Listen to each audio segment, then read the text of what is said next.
we all know that India is currently facing one of its worst water crises in a decade. Of 91 reservoirs nationwide, they have only 29% of water left in them. Thousands of villages all over Maharashtra are also facing one of its worst crises in a decade.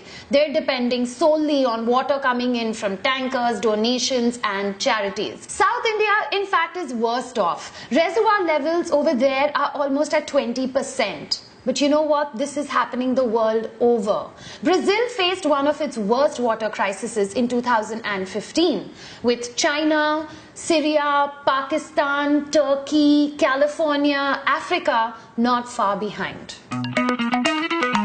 Basically, there's water everywhere, but not a drop to drink. This is how much fresh water actually exists. Of all the Earth's water, 97.5% is salt water and 2.5% is fresh. Of that 2.5%, 70% is locked in glaciers, 30% is in the ground, and that leaves only under 1%, like 0.007% that is readily accessible for human use. 0.007%. How do you even divide that amongst a world population of 7 billion people? 1.1 billion people lack the access to safe drinking water. That's almost 1 in 6 people. This is what our water condition looks like today worldwide. And this is what our water condition will look like in 2025. How did we even get here? How did something that is supposed to be a basic human right become so scarce? There's a number of factors that have contributed to this. There's environmental factors like floods, global warming, drought. Then of course there's the man-made factors where the demand is way more than the supply. Countries like India and China, which are obviously at the forefront of this current water condition that we are suffering from. Then bad farming practices, overdrafting of groundwater levels, and of course bad agricultural yields. Water today promises to be to the 21st century what oil was to the 20th century, a commodity that will determine the wealth of a nation. When there is a crisis, two types of people emerge. You have your problem solvers and you have the people that take advantage of that current situation. And that's where privatization comes in. But how can that be, right? How can you almost privatize something that is supposed to be a basic human right to all? A man can survive months without food, but he cannot go even beyond 5 to 7 days without water. In fact, in 2010, the United Nations passed this huge glorified resolution where they said, the United Nations recognizes the right to safe and clean drinking water and sanitation as a human right, something that is essential for the full enjoyment of life and all human rights. But unfortunately, today we're in this situation where as the demand grows, the infrastructure for water crumbles and ultimately the world is running out of water. Now, many people out there believe that the cash-strapped governments can be helped by these angel investors, people that will come in and put their own private money. But not everyone believes that such kind of partnerships will actually improve the access of water to those that need it the most, the poor. Market distortions will kick in and they will ultimately deprive the needy of one of life's most critical resources. In fact, we already have the Indian version of something like this. It's called the water mafia. What we take for granted, something that is free-flowing from our taps, people in the slums actually pay for 1 hour of water every day, 2,000 rupees a month. Water tanker mafias today are selling 9,500 liters of water for almost 3,500 to anywhere up to 9,000 rupees per trip. Where do you think their water is coming from? Our municipal cooperation pipes.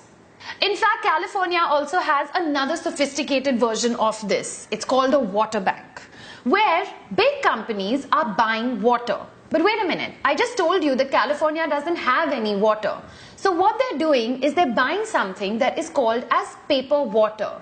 When California actually has that water in the future, it guarantees that these businesses will be the first ones to get that water. So what did they basically go and do? They went and they bought shares in water. They privatized our electricity, and look at where it got us. With Reliance ruling the roost, even if you change to Tata Power, you have to pay Reliance something that is known as a wheeling charge, a charge that is almost 25% of your total bill. Can you imagine the kind of death bell that we would ask for if they privatized our water?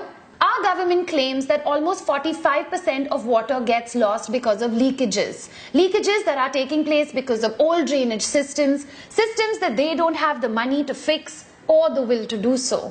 So why not bring in some rich people who have that money to invest in our infrastructure? Let them take care of it.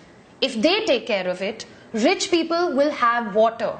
Water that poor people ultimately won't. Another thought that is out there is that if you put a value on something that is so precious, then maybe people will value it even more. Human beings need at least 5 liters of water a day for your hydration. Then you need at least 25 liters a day minimum for your hygiene and your basic needs. That's a hell of a lot of water and a lot of people that we have here in India. Put a value on it, charge them. Maybe then they'll value it even more. In thirsty regions of the world, Nestle and Coca-Cola have constantly been clashing with communities. They're getting perceived as those big giant companies that are sucking small villages and farmers dry. Now, they did it in the village of Bhatti in Pakistan. They did it in Kerala. They did it in a number of villages all over India and the world. While both companies may have these very aggressive water-saving campaigns that they have deployed, because after all, they know that water is a very essential input to their business. But at the same time, remember how I told you, when there is a crisis, there's the problem solvers and the people that take advantage of it? Check this out. In the city of Sacramento, which was in the 4th year of its worst drought, Nestle was taking Sacramento's water and selling it back to its citizens at a profit. On March 16, 2016, the city of Sacramento has turned around and sued Nestle. Big companies around the world today are buying groundwater reservoirs. And in fact, if you're sitting on a freshwater body, then guess what? You're sitting on a future gold mine.